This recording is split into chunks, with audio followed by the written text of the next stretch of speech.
Hello and welcome back to MLab 1101, Introduction to Clinical Laboratory Science. My name is Dustin Scott Brewster, and this is going to be the third of our three-part presentation on the fourth unit of this course, Medical Ethics. So we last left off discussing codes of ethics for different medical professionals. Although we may have different codes of ethics, we in the health profession can use a universal decision-making model when confronted with difficult decisions.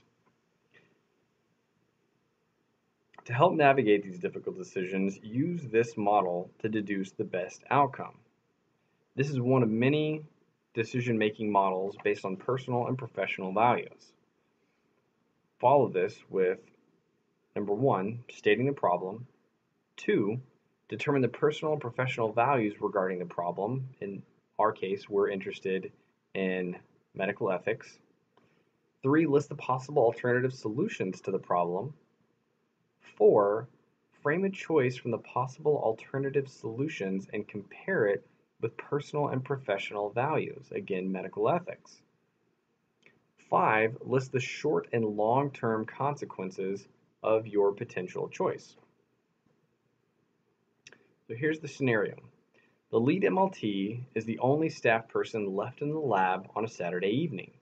There are 2 technicians that arrive for the midnight shift.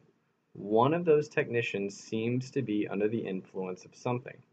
Her gait is unsteady and her speech is slurred. What should you do? So let's use our decision-making model to come to the best answer.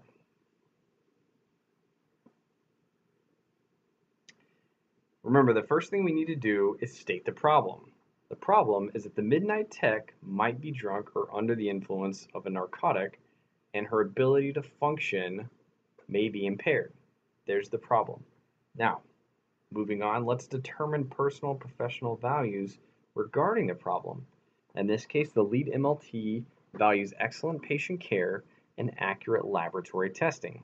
He also values maintaining a good working relationship with the midnight tech and that midnight tech's friendship. He also values his free time and a good night's sleep. So, let's list the possible alternative solutions to the problem. The lead MLT could A, stay for a double shift, assign the midnight MLT to harmless tasks that are unlikely to harm a patient.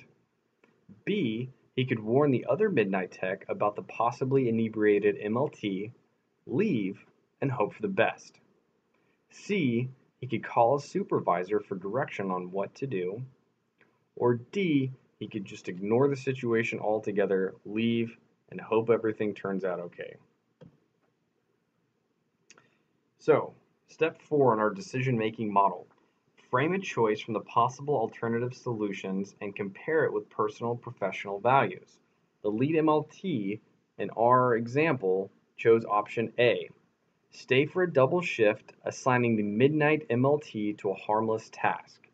He decided that his friendship with this person and maintaining a good working relationship with her, along with maintaining reliable results, was the priority over getting an adequate amount of sleep.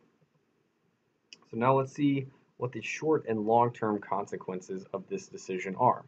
So the short-term consequences of staying for the double shift and relegating the possibly inebriated MLT to harmless task could result in the lead MLT maintaining a good relationship with the possibly inebriated coworker. That's a good thing. B, the supervisor doesn't have to be called, doesn't have to be disturbed, and ultimately the impaired employee, if the supervisor were called, wouldn't reprimand the possibly inebriated employee. So those seem to be positive things. Now, the long-term consequence of the MLT that noticed the inebriated technician could be sleepy. And this extra sleepiness could result in that tech not being sharp and ultimately erroneous laboratory results. So that, of course, would be a negative thing in our decision-making model, but something you have to think about, the positive and the negative. So when going over a scenario like this, you have to think about the positive and negative choices, weigh them out, and you have to lean in the direction that's going to result in reliable patient testing. Patient testing, patient safety, and employee and healthcare safety are of the utmost importance. So when using a decision-making model, such as the one we use in our example, the ultimate goal is patient safety, reliable patient results, and the safety of your coworkers. That's going to conclude the third of our three-part presentation on medical ethics. We have an assignment in Blackboard. There are two scenarios. You guys can read the articles and write a brief response on one of the two scenarios you can find in the Schedule tab under Unit 4 in the middle of the row. So I hope you enjoyed the presentation, and we will pick this back up with Unit 5.